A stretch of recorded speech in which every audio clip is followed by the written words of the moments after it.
When I talk to people I know about the Cuban Five, some of them tell me that they heard their last CD. I said, no. Oh, you mean the basketball team? 12 years after 5 men were arrested,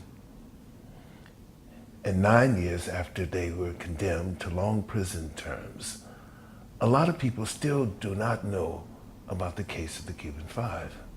Think about American men and women who volunteer to go abroad to try and stop violence against this country. They infiltrate terror cells and provide the information to authorities. That's what the Cuban Five did. Only they did it in Miami. And the cells they infiltrated were not American haters, but Cuban exiles plotting bombings and other acts of violence against innocent civilians in Cuba. That's the Cuban Five, you know. And like good American agents, they pass this information on to headquarters, and headquarters in Cuba pass it on to the FBI, so that the Bureau could find the explosives that were destined to harm innocent citizens. Now you think about, just imagine a boatload of explosives coming down the Miami River to some river in Cuba that's designed to harm innocent civilians and possibly foreign tourists and maybe even Americans. Now the Cuban Five risked their lives to save the lives of others.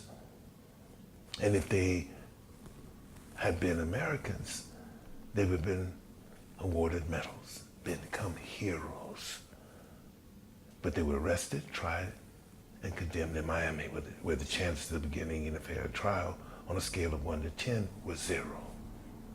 On a hot, very hot Sunday afternoon, I went to Victorville, California, to visit one of the Cuban Five, Gerardo Hernandez. He's a brave, strong man who believes in fairness and justice.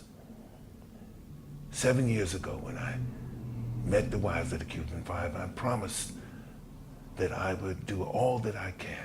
Their husbands receive justice. Today, I'm still here to say that I'm going to do all that I can to make sure that these men are released, sent home to their families, released from these deplorable conditions in prison and sent home to their families. That's what we all can do. We can make sure that justice is served right here.